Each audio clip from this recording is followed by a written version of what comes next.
Hello, everyone, and welcome to our Develop podcast series. This is your host, Danielle Reynolds. So excited to be back with you all, and even more excited to welcome our guest, Aaron. Aaron, welcome to the Develop podcast series. Thanks, Danielle. Well, let's just dive right into it. Tell us where you were born, where you went to school, and ultimately, how did you choose to pursue a degree in accounting? Yeah, no, that's a great question, Danielle. So I actually grew up here in Dallas in the Metroplex, far north Dallas, went to J.J. Pierce High School. After school, I went out of state for a couple years, went to Purdue University thinking I was going to be an engineer. Nice. That didn't quite work out. So I came home and went to UNT, got my accounting degree. My mom's also a CPA, so they just kind of started to click and started to fit. Once I took that first base level accounting class, it just really kind of sealed the deal. And now here I am. And in college, I actually, got to know Whitley Penn through recruiting, through Beta Alpha Psi. Nice. Really loved the firm back then, and didn't come here right out of school, but ended up here a few years later. So. Yeah, it's always great, take a class and it just kind of clicks. Yeah. And you're like, okay, this is what I'm supposed to do and can have a career in it. So that is good to hear. So, okay, so you mentioned you met Whitley Penn on campus through the recruiting process. Ultimately didn't start here, but maybe tell us about what your recruiting experience was like then, and then where did you start out, internship, kind of early on in your career? Yeah, no, for sure. So I felt like I was a little late to the game in the accounting world. Accounting has a very, kind of regimented recruiting cycle, and I felt like I was a little bit late to the boat. But fortunately, UNT has a great accounting program. I got really involved in Beta Alpha Psi, so I got plugged in there, going to all the events, learning about all the different firms, Whitley Penn, etc. And so I got exposed to Whitley Penn through that. Really loved the people back then, and it was like the same culture, same environment. Josh Agrin and Toby and all them same people are still doing it. But yeah, so I really loved them. It just didn't work out for me to go there at the time. Dallas was a lot smaller. I was a Dallas guy. I wanted to be in Dallas. So that just didn't quite work out. And so I did an internship at what I thought was going to be Larson Allen, but it ended up being Clifton Larson Allen. They did their merger kind of right when I did my internship, and that was January of 2012. So so that was kind of fun and interesting to be a part of that, see that merger of two equal-sized firms, very similar to what we're going to do with Elliott Davis here in a little bit down the road. So kind of been through that once, and it was really fun and interesting to be a part of that. So I'm looking forward to that again. But so then I was at CLA for a few years, and I enjoyed it. I grew a lot. Actually got to do audit and tax work. Nice. So that was a good experience because I think that gave me some good groundwork and good fundamentals for the profession. And then from there, after a couple of years, I kind of was just looking for something. I didn't know what. Looked around, looked at industry jobs, but right out of school, none of those 2-3 years in, those industry jobs just didn't really interest me. So looking around, still knew some folks over here at Whitley Penn, and interviewed, came over, and that was almost 7 years ago. Okay. So that's kind of my journey, at least here at Whitley Penn. Yeah, well, the power of maintaining relationships, right? For sure. So I guess that's kind of how you got to Whitley Penn, was through those connections that you made. Yeah, a little bit. And then some of the folks, there was Adam Enzer, when tax senior manager. I worked with him at CLA. He had just come over here. Okay. Actually, it was through a recruiter, really, ultimately, because I was working with some recruiters, but I still had those relationships as well. Yeah. That really helped, and I knew this is where I wanted to be if I was going to stay in public accounting. Yeah, you kind of knew about the culture of the firms and knew what you were getting into. Right. I love that. Okay, wait. So you said you did an audit and a tax internship. Yeah. So what drew you to stay in audit? Yeah. So CLA was. I'm not sure how they do it anymore. So my buddies that still work there, I apologize, but back in the day, they're very industry specific, and kind of like how the accounting industry is going. We're getting a lot more industry focus, and they were kind of doing that back then. Okay. So you were in industry groups, and you kind of, as a staff level, intern level, you get assigned on audits, but also we get assigned on some tax returns, and prep some 1040s from the prep pool kind of thing. So just always keeping you busy and learning in that. So it wasn't necessarily like I did an audit and tax internship, but it's kind of like the way their process worked at the time. You kind of got experience with both. Yeah. Well, you don't know what you don't know. Right. But you do know that you love audit. I do. I liked it a lot better, and I was better at it. I mean, tax is really valuable and really good. It wasn't for me. It was good.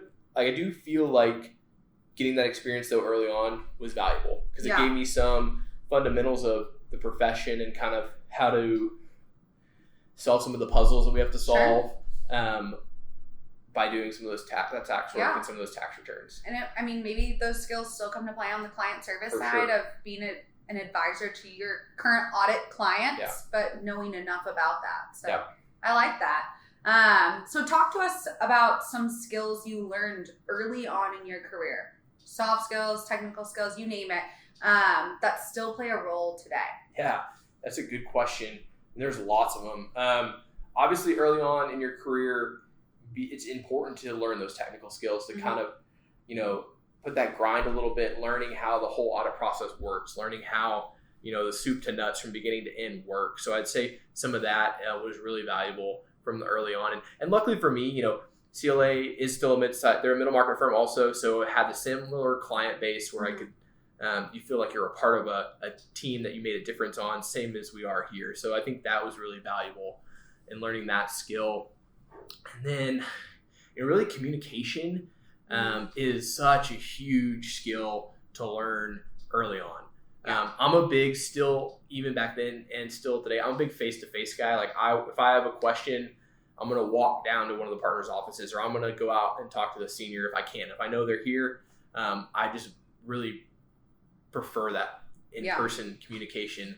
I think that's really valuable. So learning those skills early on, I think has served me really well. Communication helps with everything. I know you've done a lot with our interns on when we talk about client service, and I'm sure that plays such a big role with providing good client service it kind of all circles back to communication. Right. Yeah, totally. It totally does, because when issues arise or there's a problem or something comes up that might be negative, having good communication skills can help diffuse that situation and also explain to the client, hey, this is what we're thinking, why, these are the issues, and kind of being sympathetic and empathetic and professional in how you communicate, especially with the clients. Yeah, to client or internally to teams too, right? For sure. Okay, so early on in your career, struggles, setbacks, I'm sure we all go through them and experience them. Did you ever go through any in particular, maybe some that you thought, man, I'm going to get out of public accounting? Or tell us how you worked through those and overcome them. Yeah, no, for sure. That's a good question. Early on, I learned a lot at my first firm. I needed a change from there. So there was some adversity there with some different people, and it just became a place that I wasn't going to be a fit. And so, overcoming that at first was tough, but, moving on and coming here to Whitley Penn, I think was really valuable. And then learning to transition a job at a young age is, that could be some adversity in that. Yeah. Just kind of coming to a new firm a couple years in, and people have friendships and relationships, and just kind of getting plugged into that. Yeah. So for sure that. And that's probably where those soft skills, learning those early on, really come into play too. For sure. Yeah. Changing firms, building your reputation, kind of your brand and who you are. But it's also exciting. Yep. So you came over to Whitley Penn as a staff? I was a senior. Okay. Yeah, so I came over as a senior. So your career has gone at Whitley Penn, senior to now senior manager, which is so crazy. So how has it evolved, and how have you progressed in your career? Good question. So I think for me, I've always liked auditing, but the one thing about public accounting that I really like is all the other stuff. I really love the profession of public accounting. And so Whitley Penn, I think, does a really good job of allowing our professionals to do the extra stuff, to do the extracurriculars, whether it's doing recruiting or I've always been, even at CLA, I'm old firm, I knew if I wanted to stay in this profession, I had to get myself out there. I had to go develop. I had to go network. I had to take that on myself. So that's one of the things. Other thing I did early on in my career that I think was really valuable. It's Yeah. just getting out there early on. Yeah. I mean, it's never too early to get out there. I tell the staff and seniors that all the time, and go out. And we do our best to bring people along, Mm-hmm. but that aspect especially is important for people to own it themselves and Yeah. find what works for them and go out and do it and just be consistent and find what works. And if something doesn't work, move on from it and find something else that's going to work. So I think that's something else that I was able to do as well. Yeah. That's kind of was helpful. Getting involved, super important. Yes. Like you touched on, there's different ways to get involved, whether recruiting or BD. What about involvement in different organizations? How have you been involved? Yeah. What are the importance? What's So the importance in that? there's some different ones. So I've been involved in the Risk Management Association. It's a group of basically bankers and attorneys and CPAs that are kind of in that risk world, Yeah. a lot of credit underwriting stuff. So for me, the firm sponsored that for a long time. I kind of, a while back, I mean, that was 5 or 6 years ago, someone said, hey, there's this opportunity here. And I just got plugged in and kind of progressed in that in their young professionals group and was like the chair a couple years ago. So just stuff like that, being able to get involved. I was involved in that group for a while. So I still am on the Risk Management Association big board. So I was on the young professionals one for 5 or 6 years, and now I'm transitioned up. Yeah, so So I think we should always stay involved, no matter the organization. Yeah. But And the biggest thing for me is, like I was saying earlier, when I kind of started to figure out what is development, what do I want to do for myself? Yeah. It's easy to go to some of those events that are just a huge room full of people. Mm-hmm. So early on, I would go to some of those events, and it wasn't something that worked for me. So Mm-hmm. I kind of moved away from it. Yeah. And so, but getting involved in some groups is good, and getting plugged in. So find a couple groups that you enjoy and you like, and dive in and get plugged in. Get on boards, get on committees, really commit to it, and then you'll have some fruit from that. Yeah, and it can certainly be intimidating, but I think you got to start somewhere. And when you find a good fit, just like when you find a good fit at a firm, it just kind of clicks, and if it's going to work out well for you. So as you progress, any other tips you would give to your younger self or someone who is starting out in their career in this day and age right now, 2022? Yeah. I think nothing's instant, right? So I think it's really easy for us to come in and want something like instant gratification. Mm-hmm. Even, me, I'm 33, 34, like I sometimes want instant gratification, but you got to sit back and realize that that's not reality. So realizing, this profession, it's a profession, it's a career, there's a path. So you have to kind of grow and learn. Yeah. And so taking the time early on in your career to put your head down, make sure you pass your CPA exam, make sure you're putting in that work, putting in that, the 10,000 hour rule kind of idea early on in your career, and really learning as much as you can technically, and also putting in those soft skills and as well. Kind of nothing's instant. So I kind of like, when we do those presentations for the interns and stuff, and one of the things, I got this from Joe, he says career life balance. He doesn't say work life balance. So that's one of the things I've kind of adopted. Okay. Because this is a career. It's not just a job. Yeah. And that's kind of some of the things we try to tell, because there is turnover in this industry, and we do really well at that here, but at the same time, I think some of that, there's some instant gratification that people want, that you just kind of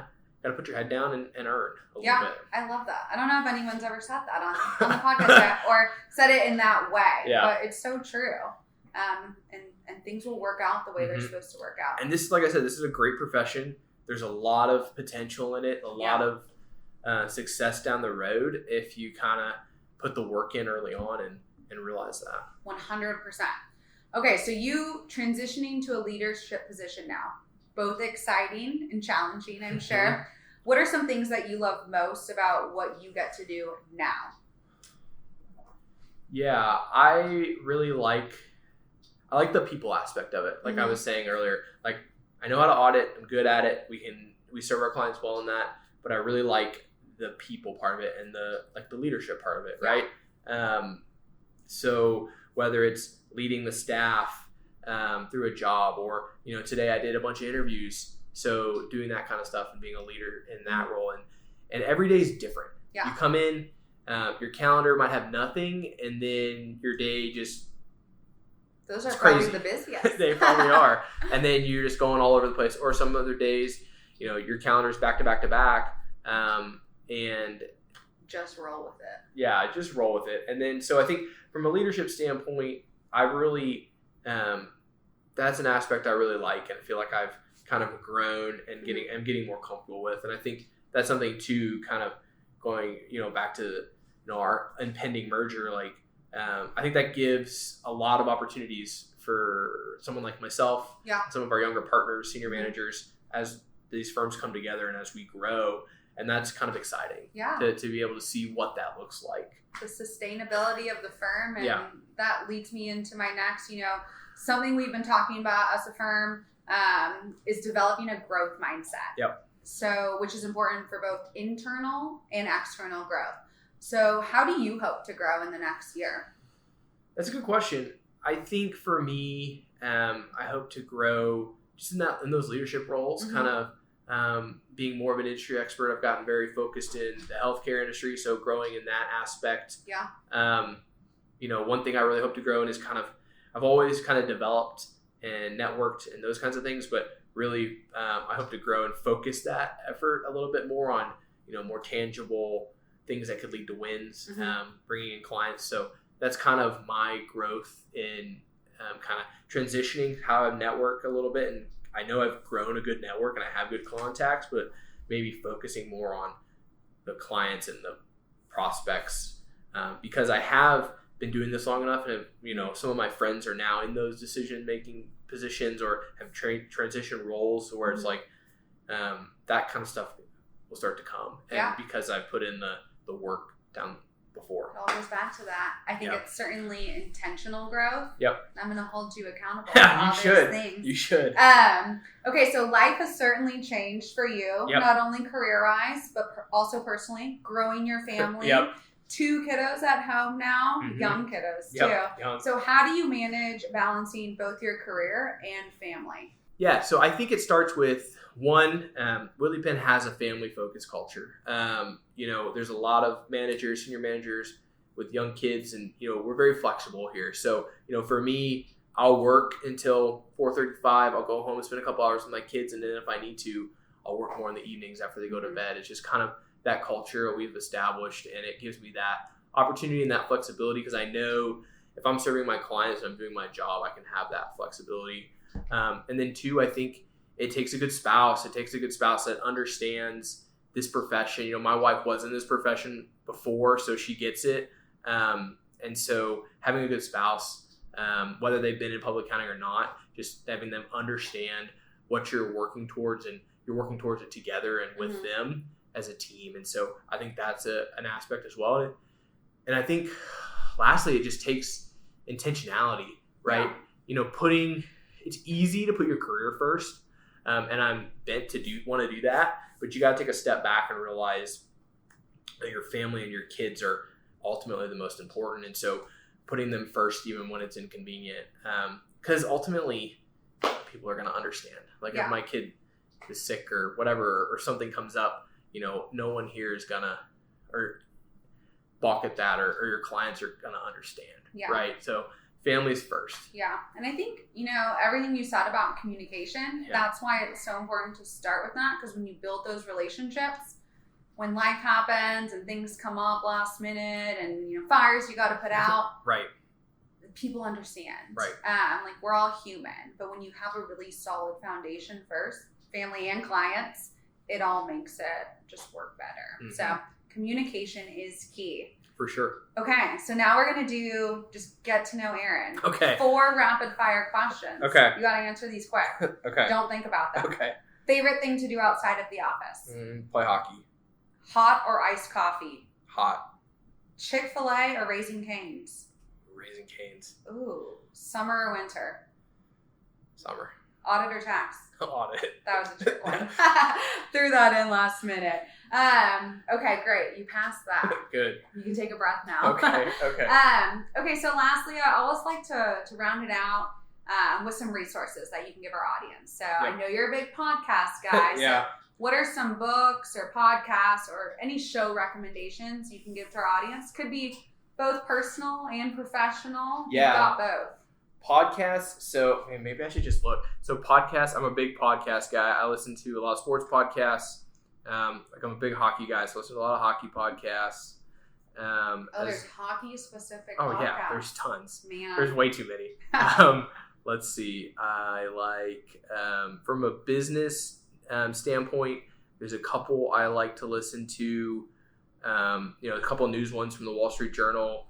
They have a daily What's News podcast. They have another one called The Journal that kind of shows some topical business topics in really manageable chunks. Got to stay up to date. Yep. It's really important to stay up to date.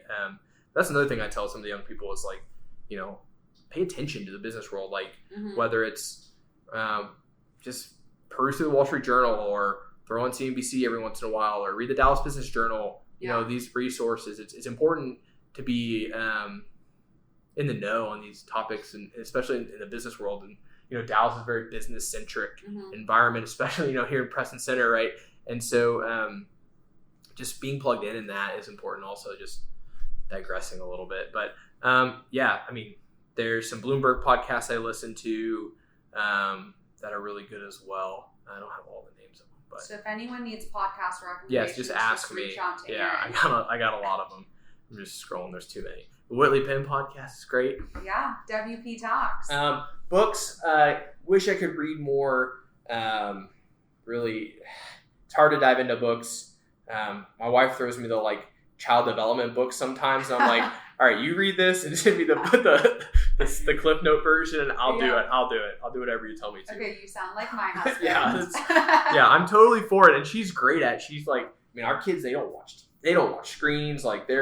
She does a really good job. So I'll do whatever she tells me to when it comes to that. But TV shows. There's marriage advice. Yes, from Aaron. Yes. And then TV shows. Not a lot. We're watching that Terminal List with it's on Amazon. It's got Chris Pratt. It's like a thriller. He's a Navy SEAL. It's a book, I guess they turned into a TV show. Yeah. If you like thrillers, it's a little gory and so there's some shoot 'em up scenes, but we watched that recently. We were just talking about this before we started. Finally saw Top Gun Maverick. I would highly recommend that. Yeah. Which one's your favorite? The original or the new one? Man, I don't know. They're both so good. The new one's probably a little bit better because it's a little more updated. But you can't not say the original is the best. The original is really good. Yeah. The original is really good. Yeah. But what else? Well, good. Well, I'm glad you got to have free time. You got to can't be accounting all the time. No. So I'm glad you get to enjoy your podcast and enjoy your shows. Yeah. Thank you so much for joining us. Of course. Letting us get to know Aaron a little bit better. And we hope you guys all enjoy this episode and return for more.